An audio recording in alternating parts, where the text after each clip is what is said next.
குறைந்த விலை, நிறைந்த தரம். தங்கள் தேவைகள் அனைத்தும் ஒரே இடத்தில். ஜெயச்சந்திரன் டெக்ஸ்டைல்ஸ்.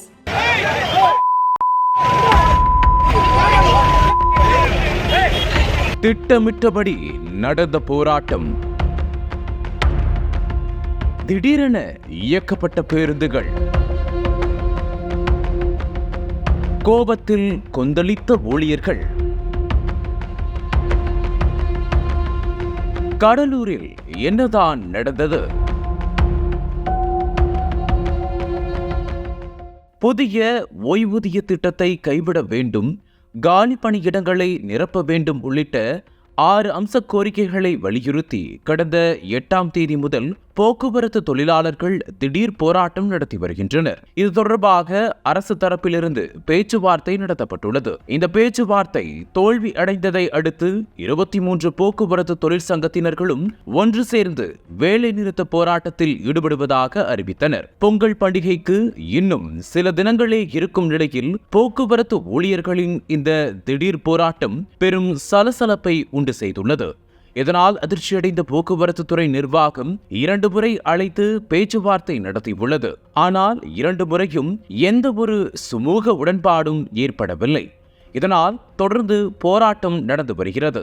தமிழகத்தின் பல்வேறு இடங்களில் வழக்கமான எண்ணிக்கையில் பேருந்துகள் இயக்கப்படவில்லை. பெரும்பாலான ஊர்களில் பேருந்து நிலையங்கள் மிகவும் வெறிச்சோடிய நிலையில் காட்சியளித்துள்ளது.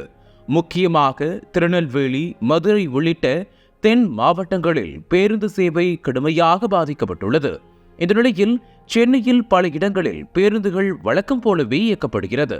தென் மாவட்டத்தை போன்று இங்கு கடுமையாக போராட்டம் நடக்கவில்லை. சில பணிமனைகளில் பேருந்துகளை இயக்கும் ஓட்டுநர்கள் மீது தாக்குதல் நடக்கக்கூடும் என்பதால் போலீஸ் பாதுகாப்புடன் பேருந்துகள் இயக்கப்படுவதாகவும் கூறப்படுகிறது. தற்காலிக ஓட்டுநர்களை வைத்து பல இடங்களில் பேருந்துகள் இயக்கப்பட்டு வருகிறது. சென்னை நகரை பொறுத்தவரை பெரும்பாலான இடங்களில் ஒரு சில பேருந்துகளை தவிர மற்ற பேருந்துகள் வழக்கம் போலவே இயங்குகிறது. இந்த நிலையில் கடலூர் பணிமனையில் போராட்டத்திற்கு ஒத்துழைக்காமல் வாகனத்தை இயக்கிய ஓட்டுநர்களை அங்கிருந்த போக்குவரத்து ஊழியர்கள் கடுமையான வார்த்தைகளால் திட்டி தீர்த்துள்ளனர். இதனால் அங்கு பரபரப்பான சூழல் நிலவி உள்ளது. உடனே இதுகுறித்து போலீசாருக்கு தகவல் கொடுக்கப்பட்டுள்ளது.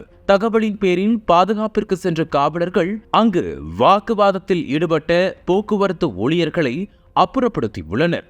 அதன் பிறகு பேருந்துகள் வழக்கம் போல இயக்கப்பட்டுள்ளது. தற்போது அனைத்து பணிமனைகளில் இருந்து அனைத்து வழித்தடங்களிலும் பேருந்துகள் முழுமையாக இயக்கப்பட்டு வருவதாக எம்டிசி நிர்வாகம் அறிவித்துள்ளது. இந்த நிலையில் பொங்கல் வரை தொடர்ந்து அவர்களது வேலை நிறுத்தம் நீடித்தாலும் மக்கள் பாதிக்கப்படாத வகையில் பேருந்துகள் இயக்கப்பட நடவடிக்கை எடுக்கப்பட்டு வருகிறது என்று அமைச்சர் சிவசங்கர் கூறியுள்ளார். விழுப்புரத்தில் செய்தியாளர்களை சந்தித்த அமைச்சர் சிவசங்கர் மக்கள் பாதிக்கப்படாத வகையில் எல்லா பகுதியிலும் பேருந்துகள் இயக்கப்பட்டு வருகிறது. இதேபோல் பொங்கல் வரை தொடர்ந்து அவர்களது வேலை நிறுத்தம் நீடித்தாலும் போக்குவரத்து மக்களுக்கு எந்த விதத்திலும் பாதிக்காமல் செயல்படுத்த வேண்டும் என்று முதல்வர் மு.க. ஸ்டாலின் உத்தரவிட்டிருப்பதை அதிகாரிகளுடன் கலந்து ஆலோசித்திருக்கிறோம். அவர்களும் அதற்கான பணிகளை செய்கிறார்கள். இதேபோல் போக்குவரத்து துறையில் இருக்கிற ஊழியர்கள், ஓட்டுநர்கள், நடத்துனர்கள் என அனைவரும் எல்லா இடங்களிலும் பணிக்கு சென்று பணியை செய்து வருகிறார்கள். மக்களுக்கான போக்குவரத்து சேவையானது தொடர்ந்து கிடைத்து வருகிறது என கூறியுள்ளார். மேலும் தொடர்ந்து பேசிய அவர், சிறப்பு பேருந்துகள் நிச்சயமாக இயக்கப்படும் எனவும்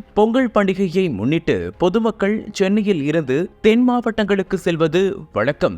எனவே அவர்கள் எந்தவித இடையூறும் இன்றி சொந்த ஊர் சென்று பொங்கல் பண்டிகையை கொண்டாடுவதற்கான நடவடிக்கையை அரசு எடுக்கும் எனவும் கூறிய அவர், பேச்சுவார்த்தை தோல்வியல்ல எனவும், பேச்சுவார்த்தை என்றால் 2 பக்கமும் பேசி சுமூக முடிவு வர வேண்டும். அவர்கள் 6 கோரிக்கைகளை கூறினார்கள். அதில் ஏற்கனவே 2 நடைமுறையில் இருக்கிறது.